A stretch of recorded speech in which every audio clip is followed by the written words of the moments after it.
Formal nang inanunsyo ng Malacanang na si DOTC Secretary Mar Rojas ang papalit kay Jesse Robredo bilang kalihim ng DILG o ng Department of Interior and Local Government. Ang kanyang iiwanang pwesto sa DOTC, pupuna naman ni Cavite Congressman Joseph Emilio Abaya. Isang araw matapos ang plane crash ni Robredo, nabanggit na raw ng Pangulo kay Rojas ang posibilidad na palitan niya ito. May report si Tina Panganiban Perez. Ilang araw nang umuugong ang balita at kanina si Pangulong Aquino na mismo ang nagkumpirma. Si DOTC Secretary Mar Rojas ang papalit sa yumaong si Secretary Jesse Robredo bilang bagong kalihim ng DILG. Kailangan natin ng isang taong may katulad na layunin. Kailangan natin ng isang kabalikat na magsusulong din ng lahat ng mga prinsipyong pinaglalaban natin. Sa kanya ako nagtiwala. Ano man ang mangyari, alam kong itutuloy ni Mar ang mga ipinaglalaban natin.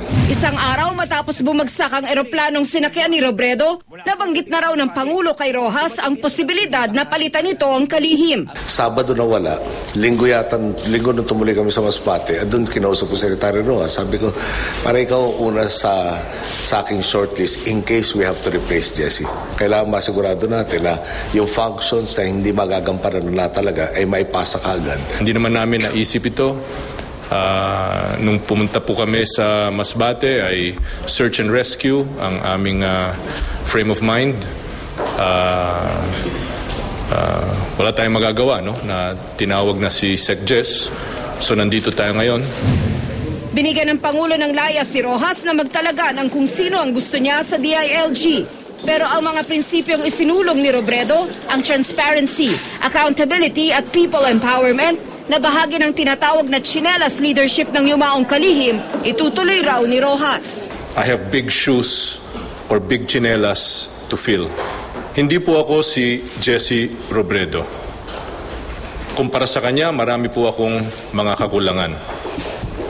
Subalit, maasahan po na gagawin ko ang lahat sa abot ng aking makakaya upang bigyang respeto ang legasiya ni Sec Jesse. Sa mga naglalabasang spekulasyong marahil politika o umano ang dahilan kung bakit si Rojas ang pinili ng Pangulo, I don't give it much thought. I know I can only succeed, and I told this to the President, I will only be successful and I can only succeed whether at DOTC or now in DILG if all thoughts of 2016 or any other electoral position was removed from my mind. Common sense lang, no?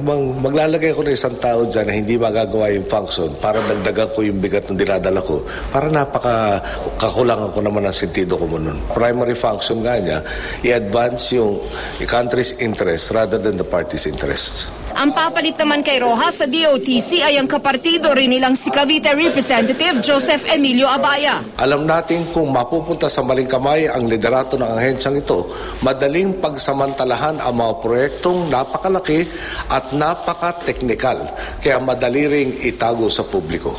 Kumpiyansa tayong may papagpatuloy ni June ang mga proyekto sa DOTC. Hindi malilihis ng landas ang ahensya at magsisilbi pa siyang mabuting ehemplo para sa lahat ng kawani nito.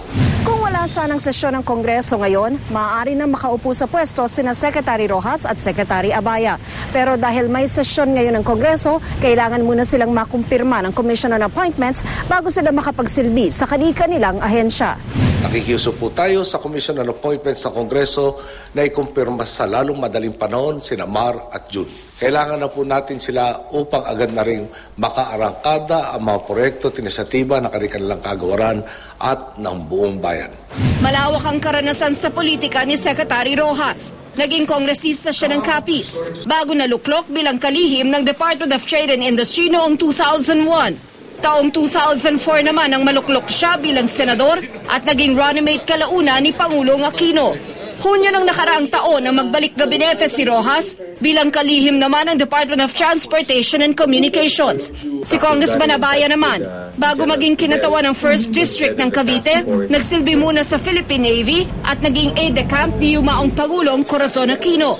Tumayo rin si Abaya bilang manager ng House Prosecution Panel sa impeachment trial ni dating Chief Justice Renato Corona. Tina Panganiban Perez, GMA News.